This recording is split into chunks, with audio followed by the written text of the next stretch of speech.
And I'd like to welcome Cynthia Connors, the mayor of the city of Laguna Woods. And on Wednesday, they had their council meeting, and you're here today to tell us all about it. So welcome. Thank you. Nice to be here. Nice to see you. So your meeting took place on Wednesday, and there are a lot of different topics. Of course, one of them was about the upcoming widening of the I-5 at El Toro and changing off-ramps. They're still in the planning stages. It'll still be several years before they probably even take a pickaxe and start on it, from what I understand. Yeah, there are several alternatives, and the council took a position to oppose the flyover alternative, and instead issued a lukewarm preference for the new off-ramp at the Laguna Hills Mall. Right. That one is more expensive for Caltrans because they have to acquire quite a lot of land. Right. Right up really to where the JCPenney is. But if there's going to be development in that mall, that is a good place to put an off-ramp and an on-ramp. Certainly when this happens, it's going to be a lot of construction noise and congestion for the residents in the area. It's just going to be a difficult couple of years. Right. I just want to emphasize that people need to put their comments in. You can see these two plans on the Caltrans website and the OCTA website, and you need to submit a comment if you care. And you can do it via email on their website, or you can write a letter, and the address is there as well. So people need to say something before May 3rd. Okay. Okay. All right. And then, were you at that meeting? No, I had a plumber at my house till 7 o'clock. Okay. That doesn't sound like fun. No. All right. So again, you can go on the website, and you can simply just go to OCTA website, and OCTA, it's right there, .net, I-5 El Toro, and that'll take you to the right information and where to go. Now, this is the other plan that you were talking about, and interestingly, we don't know what's going to happen with the Laguna Hills Mall. I have heard from different sources over and over again that more likely it's going to be a living area, maybe like a live-work type thing. The Caltrans representative said that the developer's looking to put in 1,000 apartments. Right. That's a lot of apartments. Right, where maybe the bottom two levels are retail. Yeah, retail, which is more and more is becoming a very popular thing.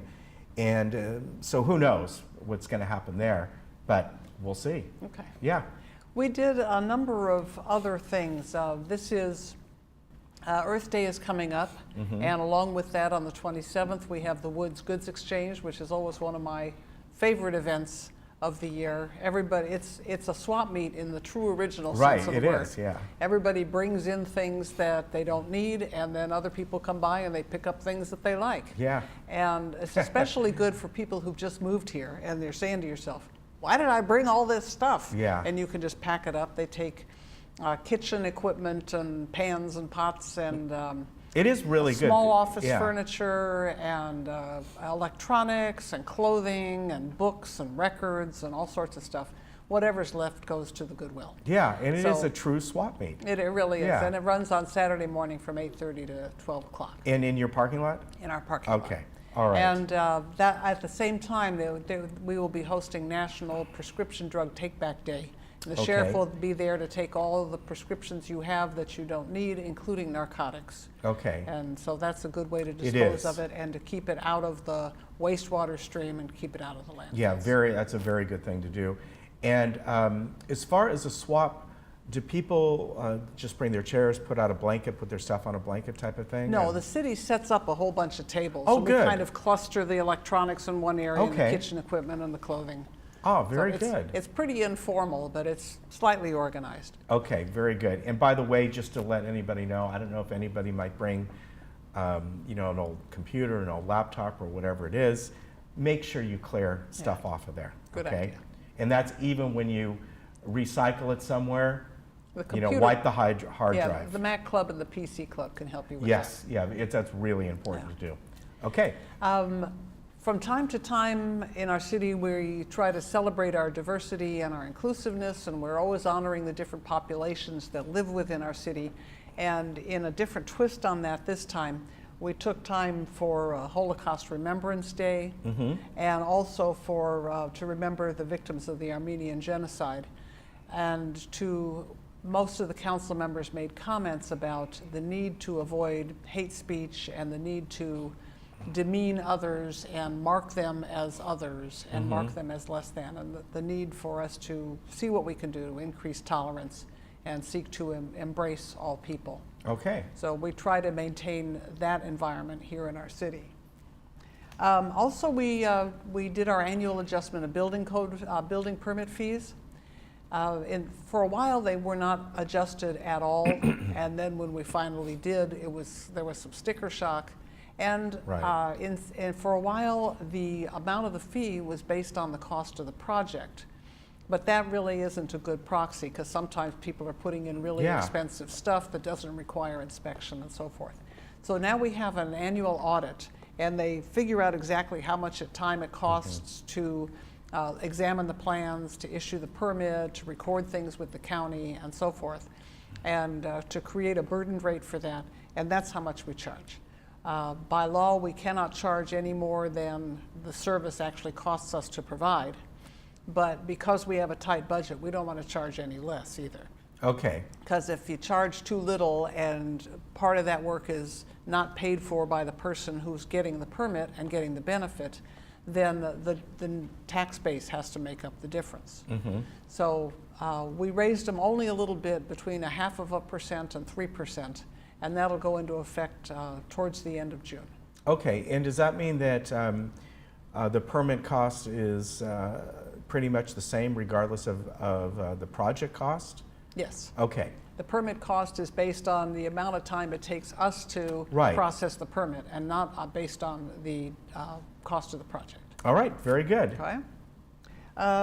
Dog park is proceeding apace. We hope it will open up in June.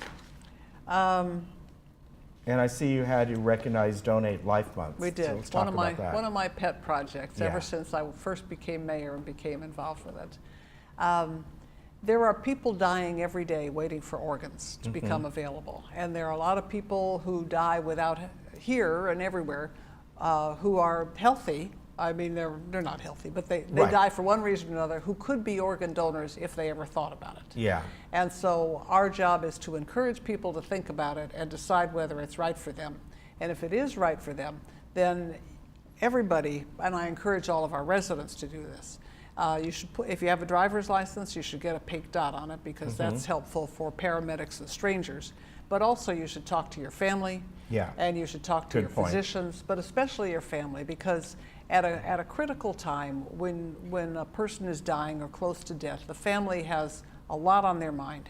And if they know the wishes of the decedent or the person who's dying, it makes it so much easier for them to make that decision. Yeah. And one person can donate organs and save 5 lives, and they can donate ligaments and other tissues and blood vessels and skin, and improve the lives of 60 people. Right. And so by now, all of us know someone who's had a cornea, a new cornea, or a bone graft for a dental implant, or a skin graft, or something like that. All of those came to us because somebody thought about doing this. Yeah, and I think it's a very good thing. And when people who are still driving, you renew your driver's license, you can put that, you do that right then. And if you tell them ahead, like when you get your new driver's license, you don't have to put that pink dot on there. It's already on there. Right. But right now, if you don't need to renew it for years, you can get that and put that on there. Almost every time you go into the hospital for a same-day procedure or a surgery, they always ask if you have an advance directive. And the advance directive also has a place where you can indicate your wishes. All right, very good. I didn't realize that. Now, your next council meeting is, of course, in May. Anything else you'd like to add for today? Nothing else from the last meeting, but actually we're having another meeting next week to be working on our budget. Okay. This is budget season, and so we're busy all over with extra meetings. All right, very good. And of course, what's really nice is the library that you folks are working on, and we're going to have a couple folks on in just a little bit that are helping out with that. Yeah, it looks like it'll be an excellent tour. Yeah, a lot of fun. And a good fundraiser. It's a good time of the year to go. Yeah. Good to see you. Thank you. Thank you very much. We'll be right back. you.